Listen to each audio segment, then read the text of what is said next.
स्वागत है फिर से आपका शुक्ला एजुकेशन में। आज हम आपके लिए एक बड़ा ही इंपॉर्टेंट किंतु आसान पॉइंट लेके आए हैं। वो है अंग्रेजी के ग्रामर का नाम, इसका है डायरेक्ट इनडायरेक्ट नरेशन। हम इसके बारे में चर्चा कर लेंगे, लेकिन ध्यान रखिए कि आज ये पूरा का पूरा वीडियो बेसिक से एडवांस तक, सिंपल से हार्ड तक सारी चीजें इसी एक वीडियो में कंफर्म होने वाली है। इसलिए आपको इस पूरे वीडियो को लगातार देखना पड़ेगा। 1 घंटे मतलब 60 मिनट का वीडियो है, अदरवाइज आपको कम से कम आधे आधे घंटे की 10 से 15 वीडियोस देखने के बाद में ये पॉइंट कंफर्म हो पाता है, ठीक है, और काफी लंबा हो जाता है। लेकिन आपको यहीं पर एक ही पॉइंट में कहीं भटकना नहीं पड़ेगा, कहीं ये नहीं देखना पड़ेगा इसके लिए उस वीडियो में जाकर देखो, इसके लिए उस वीडियो में जाकर देखो। सारी बातें एक ही वीडियो में हम आपको कंफर्म करेंगे। तो डायरेक्ट इनडायरेक्ट नरेशन का मतलब क्या होता है? कुछ नहीं भाई, नाम से देख करके मत घबराना। नरेशन मीन्स होता है, नरेट का नाउन है। नरेट मीन्स कहना, बोलना, और नरेशन मीन्स किसी के द्वारा बोली गई बात को। अब किसी के द्वारा बोली गई बात को व्यक्त करने के आपके पास 2 तरीके हैं, एक तो डायरेक्टली और एक इनडायरेक्टली। अब डायरेक्टली इनडायरेक्टली कैसे होते हैं, इसके लिए मैं आपको एक हिंदी का वाक्य देना चाहता हूं। अब ये देखना, सेंटेंस आपका जाना पहचाना है। सीता जी ने राम से कहा, राम से कहा, या सीता जी राम से बोली, जो बता रहे हैं। मैं भी चल रही हूं, चल रही हूं। अब ये ध्यान देना, इसमें 2 पोर्शन हो गए। एक तो ये सीता जी ने राम से कहा, ये सेंटेंस उस समय का नहीं है, इस सेंटेंस को मैंने बताया है आपको ताकि आप समझ जाए। मैं भी चल रही हूं, अब मैं भी चल रही हूं कौन बोला, किससे बोला, तो वो समझाने के लिए मैंने ये चीज आपके सामने कही। इसको बोलते हैं रिपोर्टिंग वर्ब, कथन को बताने वाली क्रिया। अब ये क्रिया आपके 3 काल में हो सकती है, प्रेजेंट में, पास्ट में, फ्यूचर में। और ये जो सेंटेंस है ये दोनों तरफ से इन्वर्टेड कॉमा में क्लोज रहेगा। इसे कहते हैं रिपोर्टेड स्पीच। अब मेरी बात ध्यान सुनना, हिंदी का वाक्य है। अगर आपको इसी वाक्य को 3rd पर्सन से बताना हो तो आप क्या बोलेंगे? सीता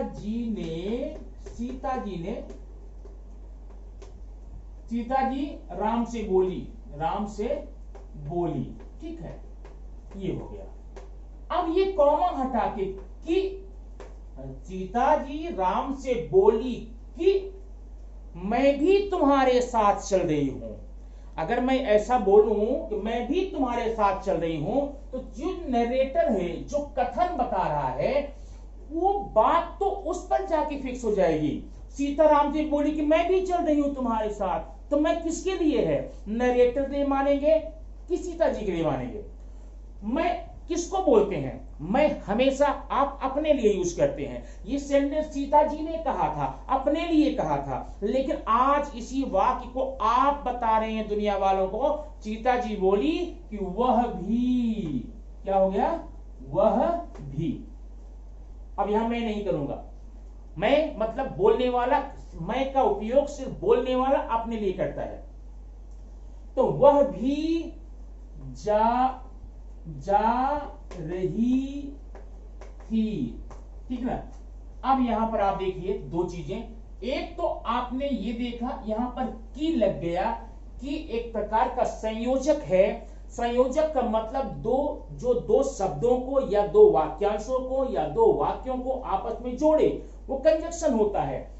दूसरा आपका ये जो चेंजिंग हुआ है यहां पर हुआ है, आपने ये जो मैं का प्रोनाउन था यहां पर आपने वह कर दिया है। मैं यहां पर क्यों था? क्योंकि ये वाक्यांश, यह वाक्य सीता जी के मुंह से निकला हुआ था, सीता जी ने अपने लिए कहा था। लेकिन आज आप सीता जी के द्वारा बोली गई बात को दुनिया को बताने जा रहे हैं, तो मैं के लिए वह बता दिए।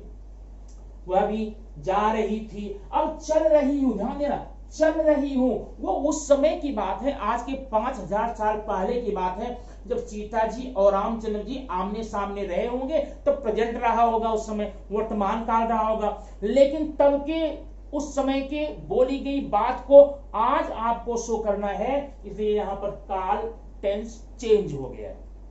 ठीक है, तो ये जो सेंटेंस था, सीता जी ने राम से कहा मैं भी चल रही हूं, इसे कहते हैं डायरेक्ट नरेशन, प्रत्यक्ष कथन। प्रत्यक्ष कथन मतलब बोली जाने वाली बातों को ज्यों का त्यों रखना। हमने यहां पर सीता जी के द्वारा बोले गए वाक्य को यहां रख दिया। और इनडायरेक्ट क्या होगा, जब आप उसमें कुछ चेंजिंग कर देते हैं, अपने शब्दों में, अपने वाक्यों में बोलते हैं, उसको बोलते हैं इनडायरेक्ट नरेशन, इनडायरेक्ट कथन। तो आज हम इसी को शुरू से लेकर अंत तक पढ़ेंगे। लेकिन नरेशन में जाने के पहले कुछ बातें होती, कुछ शार्ट होते हैं, अगर वो हम पढ़ लेंगे तो याद रखना, हमें नरेशन पढ़ते समय कहीं भी टेंस का नाम नहीं लेना पड़ेगा, कहीं भी टेंस का नाम नहीं लेना पड़ेगा। नहीं तो हर जगह हमको क्या क्या पढ़ना पड़ता है, प्रेजेंट इंडेफिनिट का, प्रेजेंट कंटिन्यूअस का, प्रेजेंट परफेक्ट का, प्रेजेंट परफेक्ट कंटिन्यूअस का। 4 हो गए प्रेजेंट में, फिर 4 हो जाएंगे पास्ट में, फिर 4 हो जाएंगे फ्यूचर में। 12 पॉइंट ये बताने पड़ेंगे। उसके बाद क्या बताना होगा, इंपेरेटिव का अलग होगा, ऑप्टेटिव का अलग होगा, पर ढेर सारी बातें बढ़ जाएंगी। लेकिन उन सारी चीजों को दरकिनार करते हुए मैं आपको शॉर्टेस्ट बताऊंगा, नया तरीका बताऊंगा, एकदम एडवांस। ठीक ना, हम ट्रेडिशनल वे में बताने वाले नहीं है। परंपरागत रूप से जो पढ़ते चले आए, जो किताबों में लिखा गया है, वो आपको आज नहीं मिलेगा। आज कुछ नया मिलेगा, कुछ दूसरा मिलेगा, जो कि आपको समझने में, पढ़ने में बहुत ही कारगर होगा, बहुत ही आसान हो जाएगा।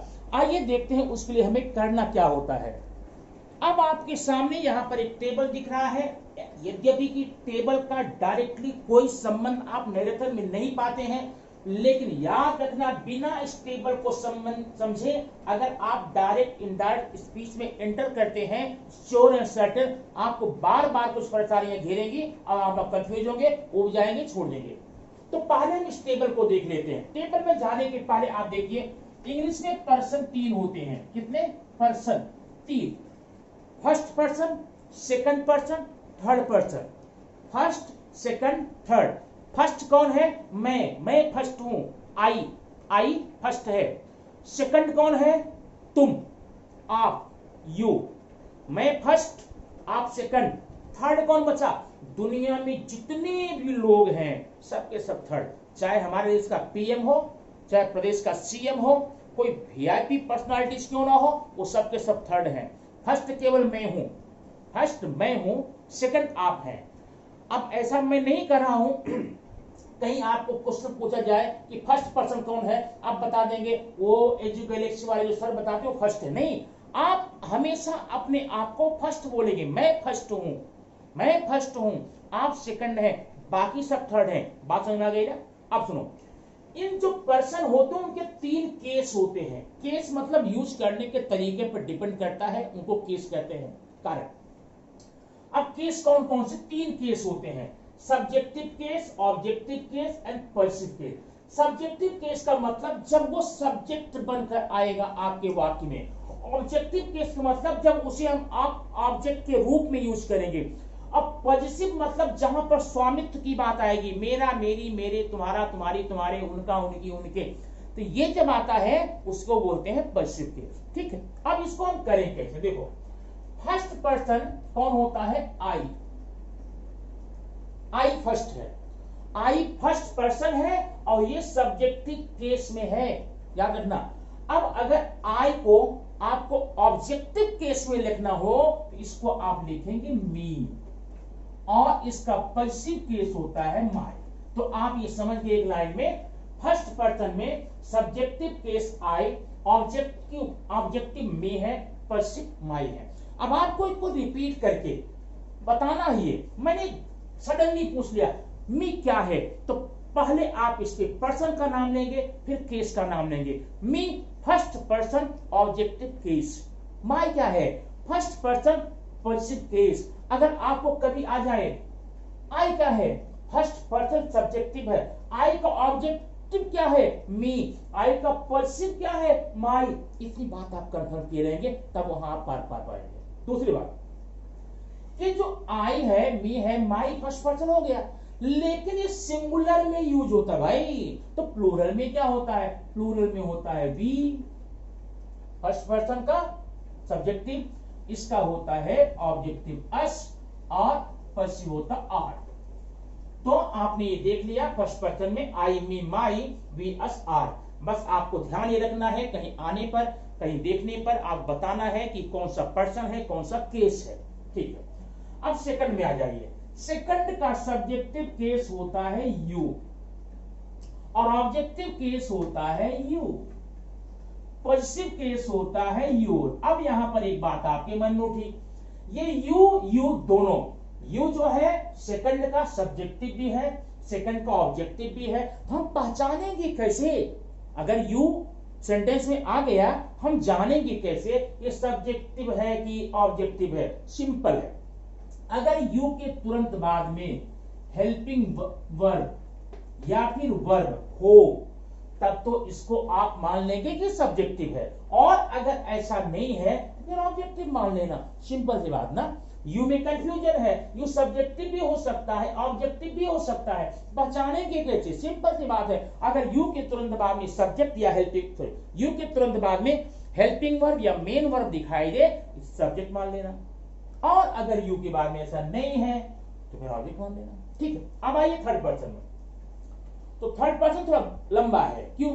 हम मेल में देखेंगे। अगर मेल है, मेल मतलब पुरुष, ठीक है, मेल का सब्जेक्टिव होगा ही, मेल और सिंगुलर है तो ही, इसका ऑब्जेक्टिव होगा हिम, इसका पॉजिटिव होगा हिज, ही, हिम, ही। अब ध्यान रखना, आपको सेंटेंस में आएगा राहुल का सब्जेक्टिव बनाओ, राहुल का सब्जेक्टिव, तो राहुल मेल है, सिंगुलर है, राहुल का सब्जेक्टिव आप ही बनाएंगे, राहुल का पॉजिटिव हिज बनाएंगे, राहुल का ऑब्जेक्टिव हिम बनाएंगे। ये चेंज करना पड़ेगा। जितने भी मेल हैं, राहुल है, किस लड़के का नाम हो या रिलेशन में अंकल हो, ब्रदर हो, पापा हो, उनका भी सब्जेक्टिव, ऑब्जेक्टिव, पॉजिटिव। अगर वो फीमेल है तो आप यहां करेंगे शी, और यहां करेंगे हर, यहां करेंगे हर। अब यहां देखना, अगर फीमेल है तो सिंगुलर उसका क्या होगा? शी, सिंगुलर में लेडी है, फीमेल है, तो सब्जेक्टिव ही, ऑब्जेक्टिव होगा हर, एंड पॉजिटिव होगा हर। अब ये दो प्रॉब्लम हो गई, यहां भी दो आ गए। सिंपल सी बात है, अगर ये वाक्य के लास्ट में आता है, वाक्यांश या वाक्य के लास्ट में आता है, तब तो इस हर को आप ऑब्जेक्टिव केस मान लेना, और कहीं पर आता है तो इसको आप क्या मानेंगे? पॉजिटिव। जैसे I called her, I called her, ये हर ऑब्जेक्टिव है। आई सा हर फादर, अब हर के बाद में फादर आया, माने उसके स्वामित्व की बात है, तो वहां पर आप पॉजिटिव हो जाएगा। अब प्लूरल देखना, अगर प्लूरल में बहुवचन में है, बॉयज है, गर्ल्स है, कुछ भी है, उसका सब्जेक्टिव केस आप दे लिखेंगे, और ऑब्जेक्टिव इसका आप डिम लिखेंगे, और पॉजिटिव देयर लिखेंगे, THEIR देयर। तो ये आपका चार्ट, ये आपका टेबल हो गया, जिसमें आपको प्रोनाउन को कंफर्म करना है। ध्यान रखना, अगर आपने ये कंफर्म नहीं किया है तो पूरा नियम पढ़ लेने के बाद में, पूरा वाक्य देख लेने के बाद में, पूरा वीडियो देख लेने के बाद में, आपको बार बार ये चीजें कंफ्यूज करते रहेंगे, क्योंकि ग्रामर जितनी बुक्स मार्केट में अवेलेबल है उसमें इसका डायरेक्टली नहीं बताया गया, पॉइंट टू पॉइंट सिर्फ ये बताया है। मान लो वहां पर आ गया राहुल आ गया, तो राहुल के लिए नियम लगा है, यहां पर या तो ही करेंगे, या तो सी करेंगे, या तो यू करेंगे। अरे क्या करेंगे, सही तो बताओ कम से कम। तो कंफर्म नहीं होता है, इसलिए यहां इस पॉइंट को पढ़ करके आप देखेंगे, एग्जैक्टली पॉइंट टू पॉइंट आप आंसर पाएंगे, कोई कंफ्यूजन नहीं होगा, कोई सोचना नहीं होगा। अब ये टेबल आपने पढ़ लिया, किसका? ये टेबल है पर्सन का। अब पर्सन के बाद में एक टेबल हम आपको और बताएंगे, तब आगे बढ़ेंगे। अब जो ये टेबल आपके सामने है, इसे कहते हैं हेल्पिंग वर्ब का टेबल। आपके डायरेक्ट इनडायरेक्ट चेंज करने में ये बहुत काम आता है। ये पढ़ लेने के बाद में आपको टेंस से कोई वास्ता नहीं रह जाएगा। आपको इंडेफिनिट है कि परफेक्ट है, कंटिन्यूअस है, क्या है, इससे कोई मतलब नहीं रह जाएगा। सिर्फ छोटे से टेबल को देख करके क्या करेंगे, अब ध्यान देना। अगर आपके ये देखिए डायरेक्ट है कि इनडायरेक्ट है, डायरेक्ट इनडायरेक्ट चेंज करते समय अगर आपके वाक्य में इज है, एम है, आर है, सिंपली उसकी जगह पर आप वाज या वर कर देंगे। सिंपल सी बात, सब्जेक्ट के नंबर के आधार पे। अगर इच एम आर है तो वाज या वर कर लेंगे, नंबर 1। और दूसरी बात, अगर मान लो इच एम आर नहीं है तो वाज वर है क्या? अगर वाज वर पहले से है तो वाज वर को रिमूव करके उसकी जगह हैड बीन कर लेना, दोनों हैड बीन फिक्स है। थर्ड, अगर आपके वाक्य में हैज या है पहले से ही है, उन दोनों की जगह पर हैज हो तो भी, हैव हो तो भी आपको हैड करना पड़ेगा। नेक्स्ट, अगर आपके वाक्य में कैन है तो डायरेक्ट से इनडायरेक्ट में जाते समय आपको उसे कुड करना पड़ेगा, और अगर मे है तो फिर माइट करना पड़ेगा, कैन का कुड, मे का माइट। अगर आपके सेंटेंस में विल या साल है तो दोनों को ही जगह पर आपको उड़ करना पड़ेगा। ऐसा मत करना विल की जगह पर उड़ करेंगे, साल को शुड करेंगे, दोनों में ही उड़ करेंगे। नेक्स्ट, अगर आपके वाक्य में पहले से ही डू या डज है, उसकी जगह पर आप सिंपली डिड कर लेना और कुछ नहीं करना, डिड। और मान लो पहले से ही डिड आपके सेंटेंस में आया हुआ है तो उस डिड को आप हैड बना लेना, लेकिन वर्ब को आप थर्ड में कर देना। डिड की जगह पर हैड करना है और वर्ब जो उसमें आया हुआ होगा फर्स्ट फॉर्म में उसे आप थर्ड कर लेना। और अगर हेल्पिंग वर्ब ना हो, कभी कभी ऐसा होता है हेल्पिंग वर्ब ना हो तो आप वर्ब को देखना, किसको, वर्ब को। वह वर्ब अगर फर्स्ट फॉर्म में है तो सेकंड कर लेना, और अगर सेकंड ऑलरेडी सेकंड में है उसे हैड लगा के थर्ड कर लेना। इतनी बात आप कंफर्म कर लेंगे, टेंस को पढ़ने से बच जाएंगे, टाइम बचेगा, आपकी स्पीड बढ़ेगी, रफ्तार बढ़ेगी। ये टेबल आप प्लीज कंफर्म कर लेना, ठीक है, क्योंकि इस टेबल की सहायता से ही हम आगे बढ़ने वाले हैं। तो इस दो टेबल आपको दे दिया, एक हेल्पिंग वर्ब का, एक प्रोनाउन का। बस यही मेन मुद्दे हैं जहां पर आपको गलतियां होती हैं, जहां पर कंफ्यूजन होता है। ये दो टेबल आपके कंफर्म हो गए। नरेशन तो अब हम शुरू करने जा रहे हैं, चुटकी बजा के फास्ट उसे आप कर सकते हैं, बहुत जल्दी कर देंगे। आइए एक एक वाक्य हम करके देखते हैं।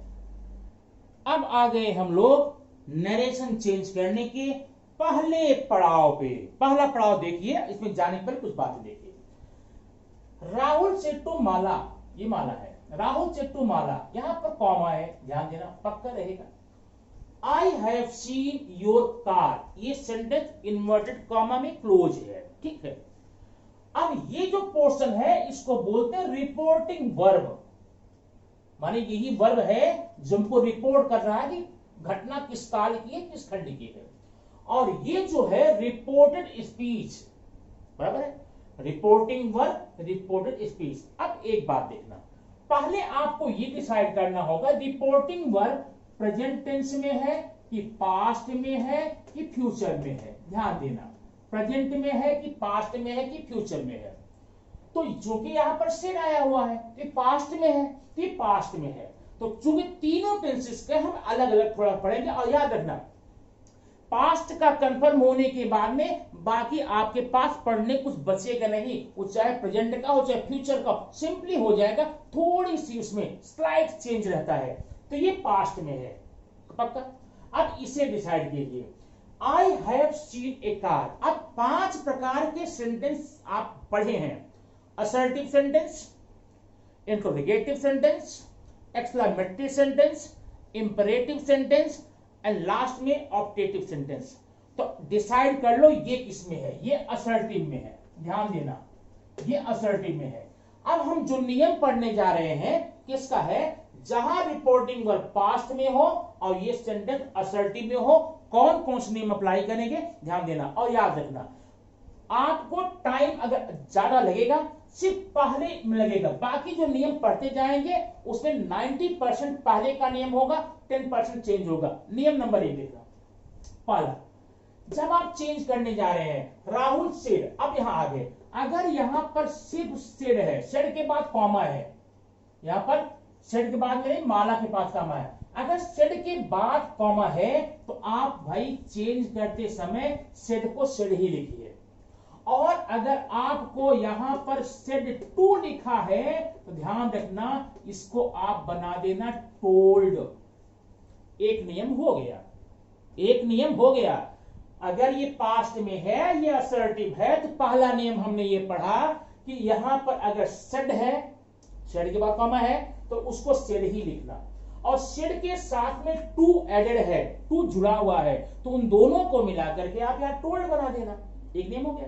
दूसरा देखना, सेकंड नियम है, जहां पर कॉमा लगा है ये, वहां पर आप कंजक्शन दैट लगाएंगे। याद रखना, इस कॉमा को हटाएंगे, कंजक्शन दैट लगाएंगे। जैसे आपने देखा था, आपको पहले ही ये बताया गया था सेंटेंस में, जब हम वहां पर बता रहे थे स्टार्टिंग में हिंदी वाला, तो वहां पर की लगा हुआ था। क्या लगा था?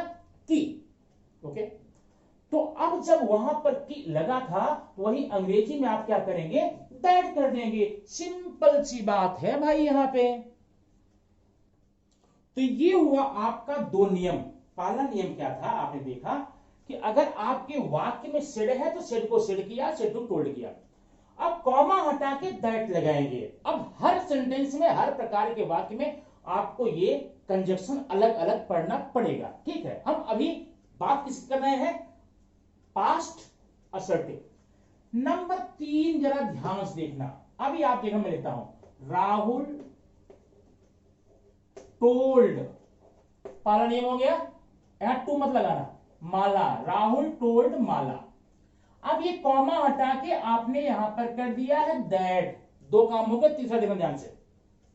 अब आप यहां पर आगे, ये पर्सन है, अब या तो ये फर्स्ट पर्सन होगा, या तो सेकंड होगा, या तो थर्ड होगा। ध्यान देना, अगर ये फर्स्ट पर्सन है, ये तो फर्स्ट पर्सन है, तो इसकी चेंजिंग आप सब्जेक्ट के आधार पर करेंगे।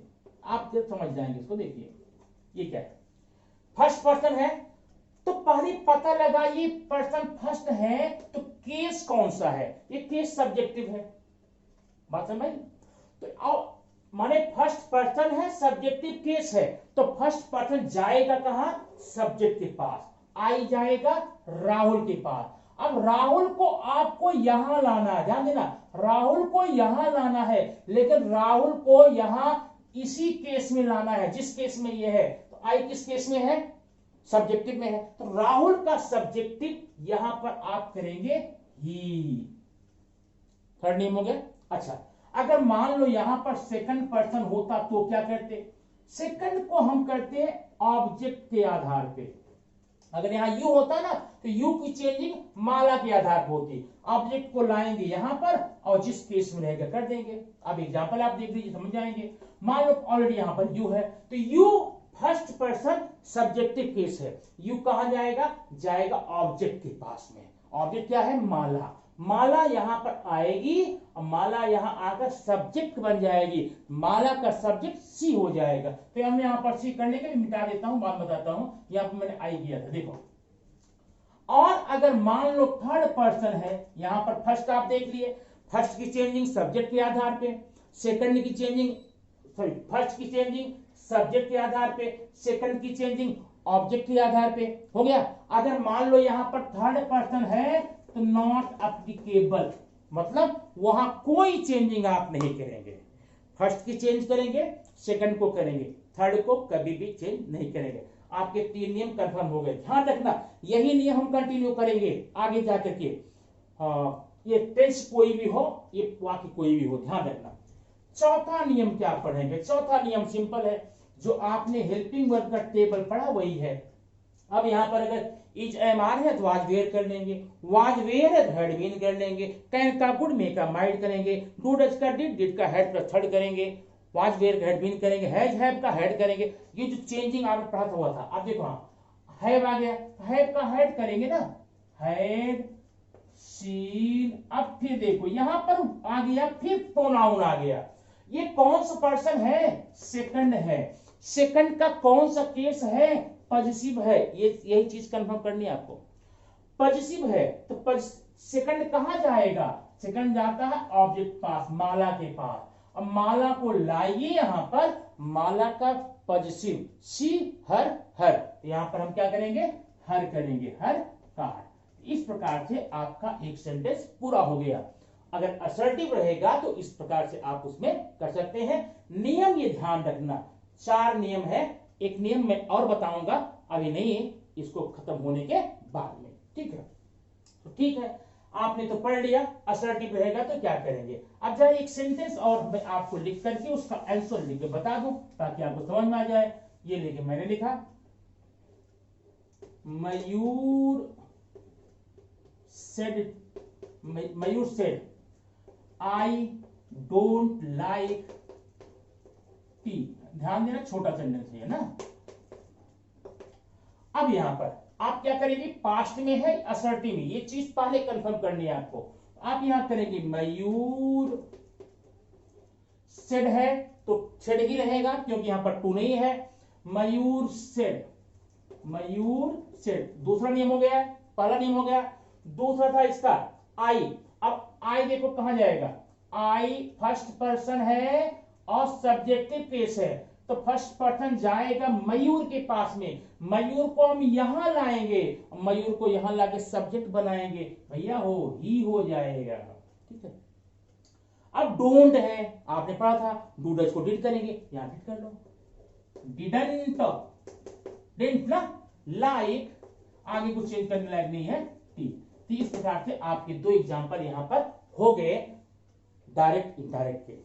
अब तीसरा एग्जाम्पल हम आपके सामने लाए, उसके पहले इसको आप स्क्रीनशॉट ले लीजिए या तो लिख लीजिए, तब आगे मैं बता दूं।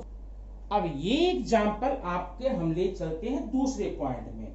एग्जाम्पल क्या है, आपने पहले पढ़ा था अगर ये असर्टिव में हो, अगर ये पास्ट में हो और असर्टिव में हो तो क्या करेंगे। अब देखना यहां चेंज पाएंगे, ये तो पास्ट में ही है, लेकिन ये दोनों my can you help me, और ये मैं चेंज कर दिया, रुको एक minute, can you help me,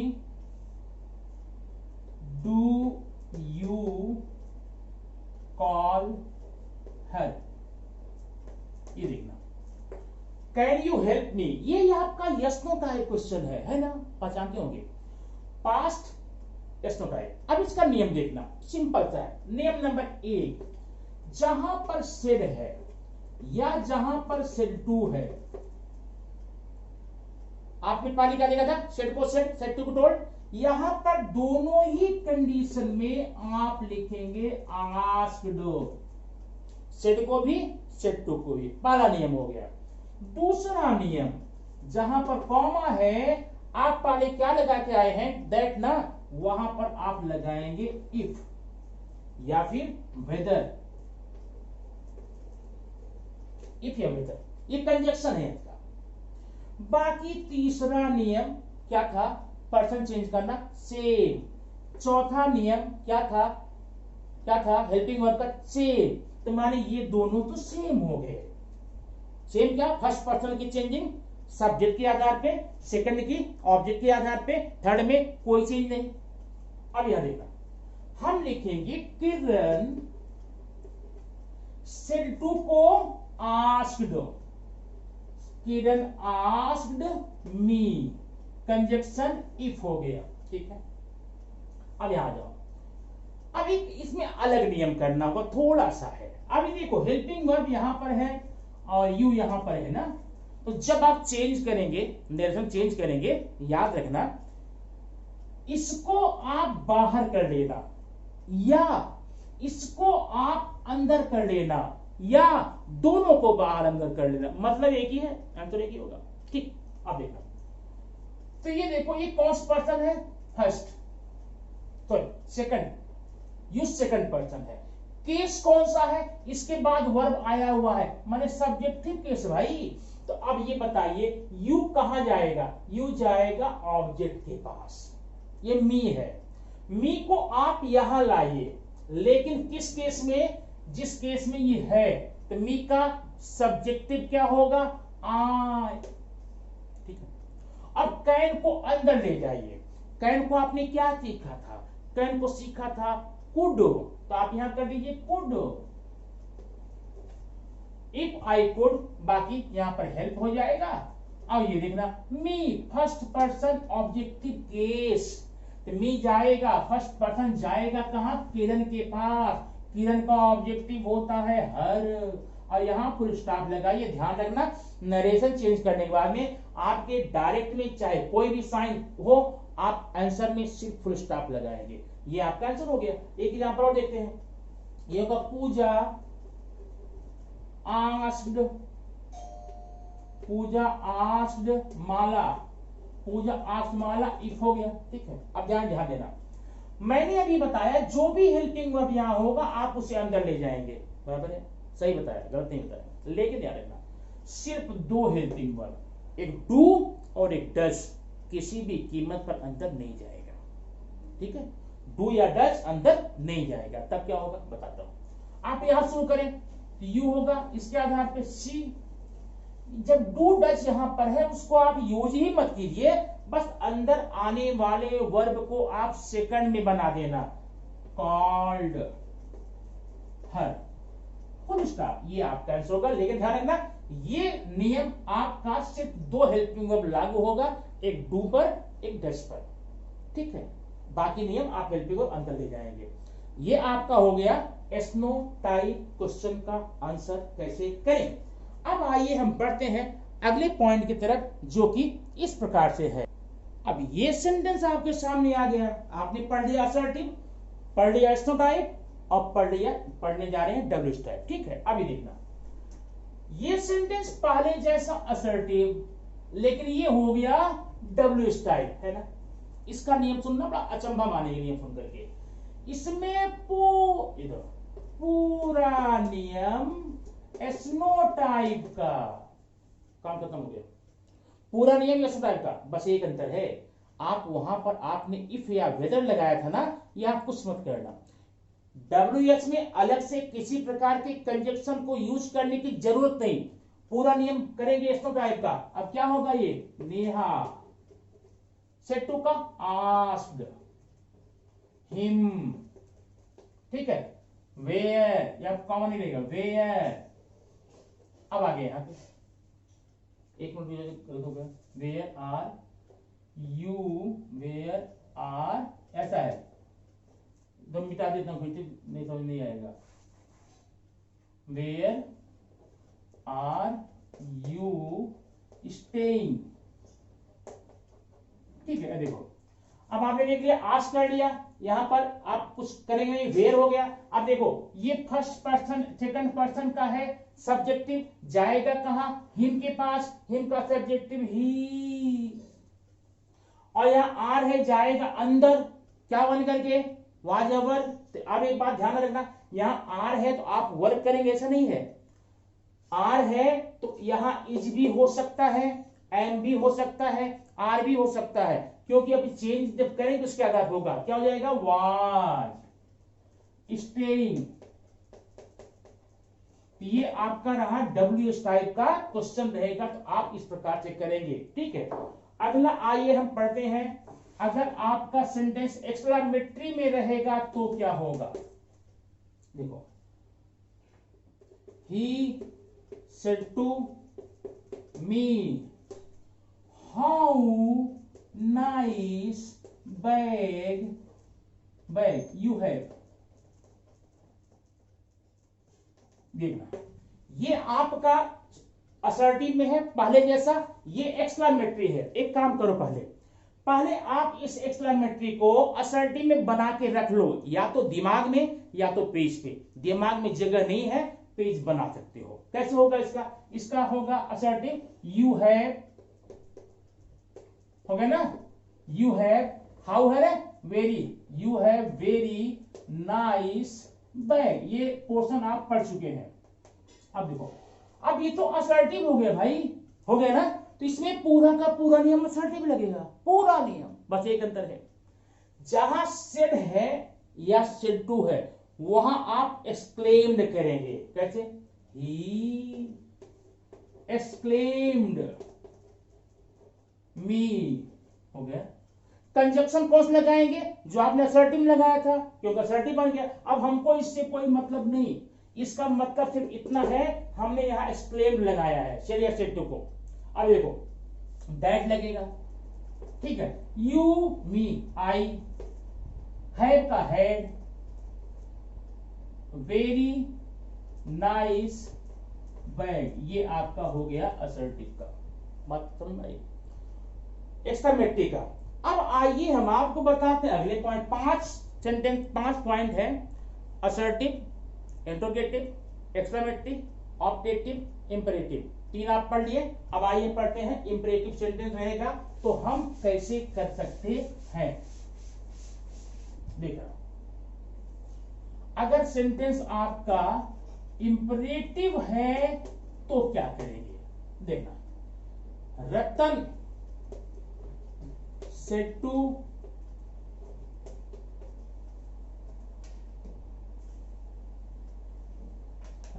to Mala,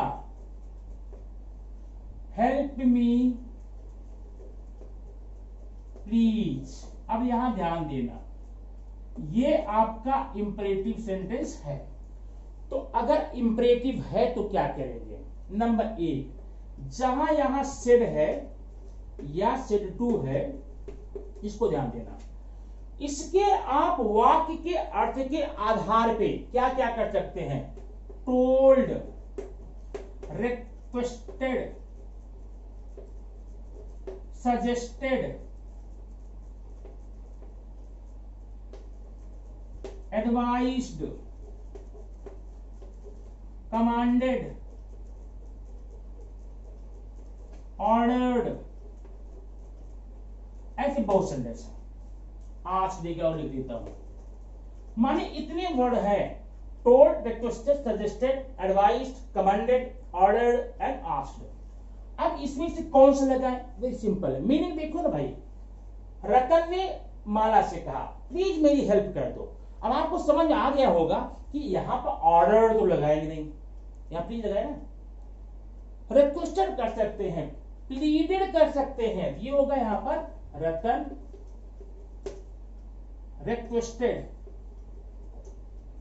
requested माला, हो गया। पहला नियम हो गया। दूसरा नियम है, कंजक्शन में आप टू लगाएंगे, टू।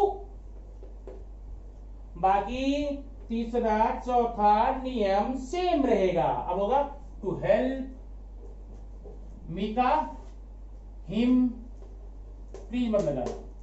आपका ये हो गया Ratan requested Mala to help him.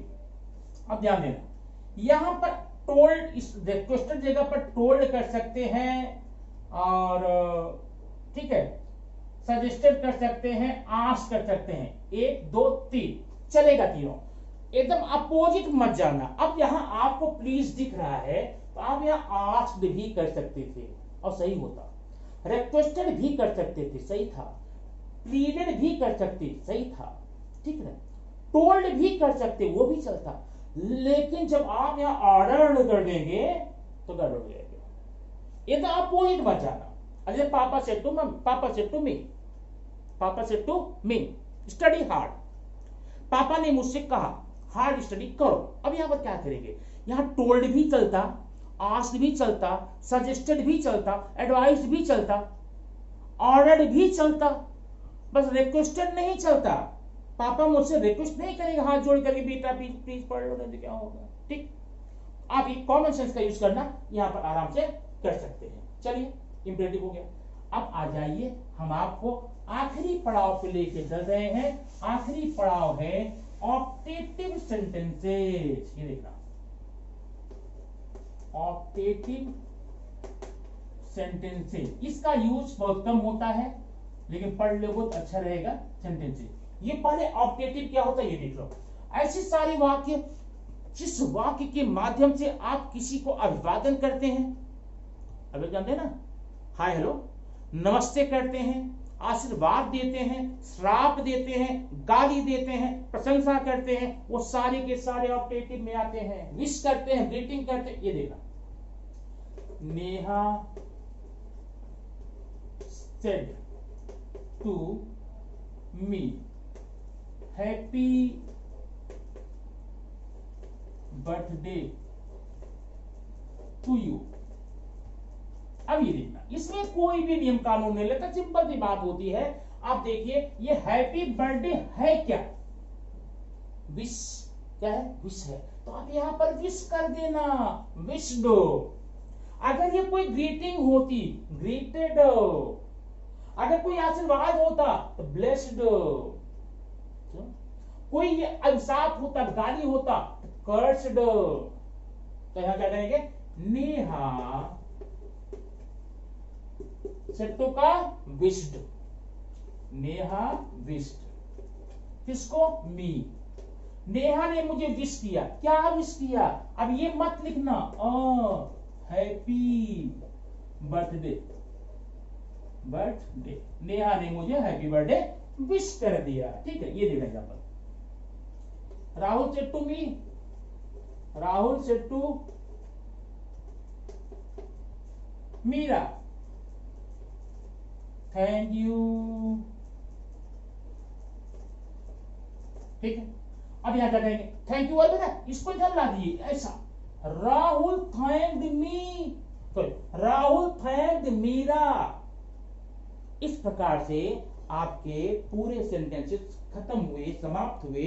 अब आइए हम आपको लेकर चलते हैं पास्ट की तरफ। अब अगर पास्ट होगा तो क्या, अगर प्रेजेंट होगा तो क्या करेंगे। अब ध्यान देना, बहुत सिंपल है। अगर आपने प्रेजेंट को अच्छे से समझ लिया है, अगर आपने प्रेजेंट को अच्छे से समझ लिया है पास्ट को, तो प्रेजेंट समझना आपके बस बाएं हाथ का खेल है। अब ये देखना, प्रेजेंट में आ गए हैं, अब इसको ध्यान देखना और समझना। हाँ, Ratan says to Rani, Ratan says to Rani I am your friend. अब ये जरा समझना इसको पहले। रतन सेज टू रानी, ये आपका प्रेजेंट में है क्योंकि वर्ब में यस या यस लगा, मतलब वर्ब फर्स्ट में है। और आई एम योर फ्रेंड, ये तो असर्टिव है। तो जैसे आपने पास्ट में किया था, यहां से पास्ट रखते हुए सब आपने असर्टिव किया था, एसो टाइप किया था, डब्ल्यू टाइप किया था, इंपरेटिव किया, ऑप्टेटिव किया, वैसे यहां भी है। ठीक है, देखो तो सबसे पहले आप नियम देखना। नियम नंबर 1, अगर आपके सेंटेंस में सेज है तो आप इसको लिखेंगे सेज। ओके, अगर आपके सेंटेंस में सेज टू है आप इसको लिखेंगे टेल्स। हो गया काम, यही काम था बस। ठीक, बाकी दूसरा नियम हमेशा सेम बताऊंगा। दूसरा क्या होता है, कंजक्शन का। भाई ये देखो, रतन टेल्स रानी, रतन टेल्स रानी। अब तीसरा, दूसरा नियम सेम था ना, क्या था, कंजक्शन, दैट। तीसरा नियम सेम, क्या सेम था, चेंज ऑफ प्रोनाउन। ये देखो, ये फर्स्ट पर्सन है, सब्जेक्टिव केस है, फर्स्ट कहां जाएगा, सब्जेक्ट के पास में। सब्जेक्ट रतन है, रतन को आप यहां लाएंगे, रतन का सब्जेक्ट होगा ही। ठीक है, अब यहां आ गया इजेमार। अब ध्यान देना, इजेमार, अब यहां जब आपने प्रेजेंट किया ना, फोर्थ रूल जो है नॉट एप्लीकेबल, नहीं अप्लाई होगा। मतलब यहां इजेमार का वाज वेयर पेन का गुड मेक माइट नहीं करोगे, तब क्या करोगे, इजेमार को इजेमार में रहने देना।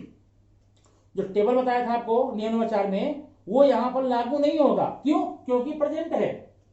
ठीक है, तो अब आप क्या करेंगे, वहां पर इजेमार को इजेमार रहने देना। बस एक काम करना, मैंने ये नहीं कहा कि इज है तो इज ही रहेगा, एम है तो एम ही रहेगा, आर है तो आर ही रहेगा।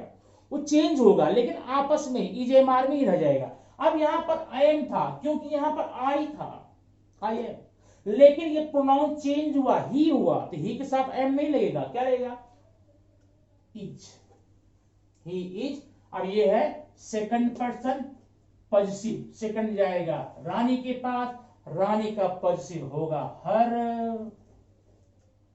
फ्रेंड। ये आपका आंसर हो गया। बात समझ में आ गई नहीं, क्लियर ना। अब इसी में मैं पूरा प्रेजेंट खत्म करूंगा। इसी में कैसे, ये आपका था असर्टिव का। अगर मान लो आपका आ जाता यस नो टाइप, तो क्या करते, ये देखना नियम, वही करेंगे। सेज है तो आस्क्स, ठीक है। सेज टू है, सेज टू है तब भी आस्क्स, और मान लो यहां पर से है तब तो आस्क, और से टू है तब भी आस्क। अब ध्यान देना, यहां यस या यस लगा था, आपने यहां पर यस या यस कर लिया था, ठीक है। लेकिन यहां पर जैसे यस या यस में यस या यस नहीं है तो फर्स्ट में। बाकी दूसरा नियम सेम, तीसरा नियम सेम, चौथा नियम नॉट एप्लीकेबल, नहीं लगेगा, यूज नहीं होगा वो, ठीक है। ये था आपका नियम चौथा। अब इसी तरह से आप डब्ल्यू टाइप में भी कर सकते हैं। एक्सक्लेमेटरी भी यही नियम रहेगा, बस यहां एक्सक्लेम्स हो जाएगा, बाकी नियम सेम रहेगा। तो ये बच्चा, ये आपका हो गया प्रेजेंट का, तो आपने पढ़ लिया प्रेजेंट का और पढ़ लिया पास्ट का। अब कुछ हमें मिक्स चीजें पढ़नी है ताकि हमें कंफ्यूजन ना हो, वो देखिए कौन कौन सा है। अब वो नियम आप यहां देखेंगे, एक सेंटेंस देखना, मैंने लिखा Kamal said to Maya, I have seen your car. अब ध्यान देना, ये पास्ट में है, ये असर्टिव में है, ये पास्ट में असर्टिव में, इसका आप तो कर लेंगे शायद। लेकिन कभी कभार क्या होता है, सेंटेंस का रूप बदल जाता है। कैसे देखो, कमल, ये देखो, कमल सेड कॉमा माया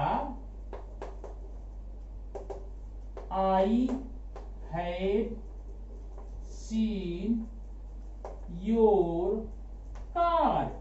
ये देखो सेंटेंस वही, मीनिंग वही है, स्ट्रक्चर बदला है। इसमें था Kamal said to Maya I have seen your car, इसमें है Kamal said Maya I have seen your car. लेकिन जब आप चेंज करने जाएंगे ना, इसको इसी रूप में लेके जाना, और रूप देखना क्या हो सकता है, Maya comma said Kamal, Maya comma said Kamal I have seen your car. तब भी आप उसी प्रारूप में, उसी रूप में लेकर किसको जाएंगे, तब जाकर के ये कंफर्म हो पाएगा, ठीक। तो आपने यहां पर देख लिया प्रेजेंट का और पास्ट का। अब आइए हम देखते हैं कुछ अपवाद, एक्सेप्शन। ये देखना, अपवाद ये क्या होता है, मानव के द्वारा बनाए गए कोई भी नियम हो, उसमें कुछ ना कुछ त्रुटियां या कमियां होती हैं, उसी कमियों या त्रुटियों को उजागर कहते हैं, उसी को हम बोलते हैं अपवाद। क्या बोलेंगे, अपवाद बोलेंगे। अब ये ध्यान से देखना, अपवाद है क्या और कैसे होता है। नंबर एक, अभी आपने देखा था जो हेल्पिंग वर्ब का नियम मैंने बताया था, पास्ट के लिए था, प्रेजेंट में नहीं चेंज था। लेकिन ये देखना, teacher said to the class, the sun rises in the east। Teacher ने बच्चों को बताया सूरज पूरब में उगता है। नंबर एक, पापा से to me,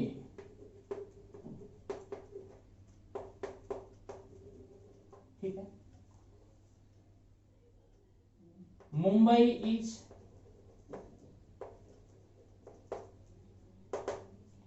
is capital of Maharashtra.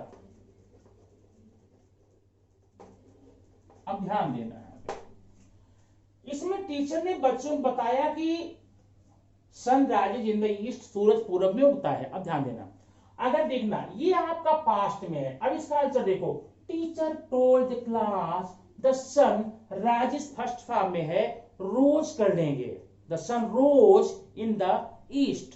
ये नियम कहता है ना, अगर कोई हेल्पिंग वर्ब नहीं है वर्ब फर्स्ट में है, सेकंड कर लेंगे। लेकिन चूंकि ये जो बात है sun rises in the east, this is the universal truth, यह एक सार्वभौमिक सच है, ये कभी बदलता नहीं। आज के 1000 साल पहले भी सूरज पूरब में ही उगता था, आज भी वही कंडीशन है और आने वाले समय में वही रहेगा। ऐसे वाक्य जब भी आपको आ जाए यूनिवर्सल ट्रुथ, भौगोलिक सच, आप कभी भी टेंस बदलने वाला काम नहीं करेंगे। ठीक है, मतलब वहां जैसा आप प्रेजेंट करते हो वैसे करेंगे। अगर यहाँ इजेमार है तो इजेमार ही रहेगा, वाज वेयर ही रहेगा। अब एग्जाम्पल देखा, पापा said to me Mumbai is capital city of Maharashtra. ठीक है, पापा ने मुझसे कहा कि मुंबई महाराष्ट्र की राजधानी है, तो मतलब है। अब ऐसा नहीं है कि पापा ने मुझसे कहा कि मुंबई महाराष्ट्र कैपिटल है, 2-4 साल बाद कोई और आएगा बोलेगा कि कैपिटल सिटी थी, ऐसा होगा क्या? जो फिक्स है, पूरी दुनिया जानती है, पूरा विश्व जानता है मुंबई की राजधानी, सॉरी महाराष्ट्र की राजधानी मुंबई है, तो ये बात सच है। आप इसमें अब चेंज क्या करेंगे? इसको नहीं चेंज करेंगे। भले ही ये पास्ट है, भले ही ये पास्ट है, लेकिन आप इसको चेंज नहीं करेंगे क्योंकि यह एक सच है। ठीक है, अब ये देखो,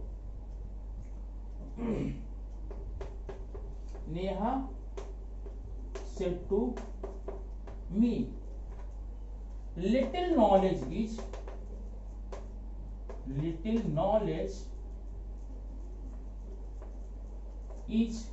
dangerous। ये एक कहावत है, मुहावरा है। नेहा ने मुझसे कहा कि अल्प विद्या खतरे जान, अल्प विद्या भयंकरी, अल्प विद्या भयंकरी, नीम हकीम खतरे जान। ये बात तो सच है भाई, तो पूरी दुनिया में सच है। ये प्रोवर्ब है, एक मुहावरा है। अगर कहीं आपको ऐसा मिल जाता है, मुहावरे मिल जाते हैं, प्रोवर्ब मिल जाते हैं, तब भी आप यहां पर ये चेंज नहीं करेंगे। ओके, तो अपवाद में आपने यहां पर ये सीखा है कि कहां कहां पर हम चेंज नहीं करेंगे। आइए बताते हैं और आपको कौन कौन सी बातों में आप टेंस का चेंज नहीं करेंगे जबकि स्टार्टिंग में पास्ट रहेगा। तो भी number 1, historical truth. Historical truth माने कोई बात अगर ऐतिहासिक सच है, इतिहास में वो घटना घटी हुई है, उस बात में, उस सेंटेंस में अगर इजेमार है तो इजेमार में रहना, वाज वेयर में तो वाज वेयर रहना, वहां चेंज मत करना। जैसे बताता हूं, The teacher said to us, India got freedom in 1947। India लिख देता हूं, He said to me, India got freedom in 1947। अभी उसने मुझसे कहा कि भारत को आजादी 1947 मिली। एक ऐतिहासिक बात है। अब यहां पर गॉट है ना, तो गॉट गॉट ही रहेगा। और कोई कंडीशन होती, सेकंड फॉर्म है तो इसको क्या करते, हेड लगा के थर्ड करते, नहीं था ना। लेकिन यहां पर हम गॉड को गॉड रहने देंगे क्योंकि यह एक ऐतिहासिक सच है। Number 2, universal, universal truth. अब ये क्या होता है? सार्वभौमिक सच, बेसिक सच। ठीक है, भौगोलिक भी इसी में आ जाएगा, मैं अलग से नहीं लिखूंगा। अब ये सूरज पूरब उगता है, ये भौगोलिक सच है। 7 महाद्वीप है, there are 7 continents on the earth. धरती पर 7 महाद्वीप हैं। अब मान हमने बोल दिया, teacher said to the class there are 7 continents on the earth. Teacher ने क्लास को ये बताया कि धरती पर 7 महाद्वीप हैं। देयर आर, अब यहां पर मैंने बोला था देयर आर, तो ये आर जो है ना भाई, आर को आर ही रहने देना, वाज या वर में मत ले जाना, क्योंकि एक यूनिवर्सल ट्रुथ है। धरती पे 7 महाद्वीप है तो मतलब है। ठीक, अच्छा, अब आप कहोगे दूसरा। ठीक है, तीसरी बात कौन सी हम लेंगे? तीसरी बात है प्रोवर्ब। अगर कहीं आपको प्रोवर्ब मिल जाते हैं, कहावतें मिल जाती हैं, उसमें भी नहीं चेंज करेंगे। जैसे लिटिल नॉलेज इज डेंजरस, तो इज आपको वहां पर इज ही रखना पड़ेगा। ओके, चौथी बात देखना, चौथी बात है हैबिचुअल ट्रूथ। हैबिचुअल ट्रूथ, जो हमारी हैबिट में रही बातें। जैसे Neha said to me, I used to play cricket when I was in Mumbai. I used to play, मैं क्रिकेट खेला करती थी। तो आप यूज टू को यूज टू ही करेगा, अब यूज देखकर सेकंड फॉर्म मत मानिएगा। तो इस प्रकार से इतनी बातें अगर आपके सामने मिलती हैं तो आप उसे क्या करेंगे, वहां पर टेंस नहीं चेंज करेंगे, भले ही वह सेंटेंस स्टार्टिंग का पास्ट में हो। ओके, तो इस प्रकार से आपका नरेशन की मोस्टली जितनी भी कॉमन चीजें थी सबको आपको दिया। अब आपको करना क्या है, इसको अच्छे से पढ़ना है, वीडियो को देखना है, उसके बाद आपकी जो भी कमेंट होते हैं, जैसे भी होते हैं, कोई सेंटेंस होता है, आप उसमें जरूर देखना। अब मैंने बताया था लास्ट में मैं आपको एक पॉइंट और बताऊंगा, वहां पर मैंने आपको बताया 4 बताया। पहला सेड या सेड टू को, वर्ब को, दूसरा कंजक्शन, तीसरा प्रोनाउन, चौथा वर्ब। 5वां कहां से आ गया वो देख लेना। मान लो देखो, मैंने लिखा I she said to me this is my pen. ये देखो, अब इसका जब हम चेंज करने जाएंगे तो ध्यान रखना, अगर आपके सेंटेंस में कहीं भी दिस आया हुआ है, ठीक है, उसको आप दैट बनाएंगे। ठीक है, नाउ का देन बनाएंगे, टुडे का दैट डे बनाएंगे, दैट डे। टू नाइट में नहीं लिख रहा हूं, टू नाइट दैट नाइट। स्टरडे का स्टरडे, इसका आप लास्ट डे बनाएंगे, लास्ट डे, या एक वर्ड और बता दे रहा हूं, लिख नहीं रहा हूं, previous day, the day before. ठीक है, और टुमारो का next day, following day, the day after. इतनी चीजें हैं। अब आंसर देखना, यहां पर सेंटेंस दिया गया है, ये बड़ा कंफ्यूजिंग हो सकता है आपके लिए, ऐसा कैसे होता है, लेकिन भाई नियम है तो होता है, नियम है तो पक्का होता है। अभी देखिए कैसे होता है। यहां पर दिया गया है शी सेड टू मी, पहले आप कर देंगे शी टोल्ड मी। ठीक है, अब कॉमा हटा के that, she told me that this, this क्या करेंगे, दैट करेंगे। अब कभी कभी आपको कंफ्यूज होता है, अरे भाई दो दैट क्यों आए, क्यों नहीं आए भाई, ये अपनी जगह पर है, ये अपनी जगह पर है, क्या प्रॉब्लम है। ये दैट कंजक्शन है और ये दैट दिस वाला दैट है, इसमें से हम एक भी निकाल दें तो रॉन्ग हो जाएगा ना। आप रखेंगे शी टोल्ड मी दैट, आगे जानते हो वाज माई का हर पेन। इस प्रकार से आपका ये नरेशन का एक कॉमन, एक सामान्य सा फार्मूला आपको आज मिल गया है। इस वीडियो को देखिए और आप कमेंट बॉक्स में जरूर बताइए आपको ये वीडियो कैसी लगी। हाँ, थोड़ा लंबी हो गई है दोस्तों, लेकिन ध्यान रखना अगर आज लंबी नहीं करता तो आपको कम से कम 30 मिनट की 30 मिनट की 10 से 15 वीडियो आपको देखनी पड़ती है। उससे अच्छा है आपने एक वीडियो में देख लिया। अब आप ये बेसिक करके आप एडवांस जाइए, क्वेश्चन निकालिए, आप कमेंट बॉक्स में दीजिए, मुझसे पूछिए, मैं आपको उसका आंसर बताऊंगा। अगर आपको नहीं आया तो, अगर आपने नियम पूरा देख लिया है तो आपको ये आ जाएगा। ठीक है, और वीडियो बनाने के लिए 1 घंटे लगे हैं, पक्का आपके लिए है, तो प्लीज सिर्फ वीडियो को वॉच ही मत कीजिए, वॉच करने के साथ साथ लाइक करना न भूलें। और अगर आपको लगता है कि वीडियो और लोगों तक शेयर करनी चाहिए तो अन्य लोगों तक शेयर जरूर करें, और पहली बार वीडियो देख रहे हैं तो सब्सक्राइब बटन दबाएं और साथ साथ बेल आइकन दबाने में ध्यान देना। बेल आइकन बहुत से हमारे बच्चे हैं, छोटे छोटे करते हैं, सब्सक्राइब करते हैं, लेकिन बेल आइकन में क्या करते हैं वो नहीं समझ पाते। बेल आइकन आप दबाएंगे ना, सबसे ऊपर रहेगा ऑल वाले दबाएंगे तो आने वाली सारी वीडियो के नोटिफिकेशन आपको इजीली तुरंत मिल जाएंगे। ढेर सारे स्टूडेंट मिलते हैं, कल सर सब्सक्राइब किया मैंने, सब तो किया है, लेकिन मेरे पास वीडियो नहीं आता आपका। अरे तो क्या प्रॉब्लम क्या है? आपने बेल आइकन को प्रॉपर्ली पुश नहीं किया है। तो बेल आइकन दबाने के बाद में आप ऑल पर जरूर जाएं, उससे आपको सारे नोटिफिकेशन मिलते रहेंगे। आप इस वीडियो को देखिए, पढ़िए, समझिए। फिर मिलेंगे एक ऐसी वीडियो के लिए। थैंक्स।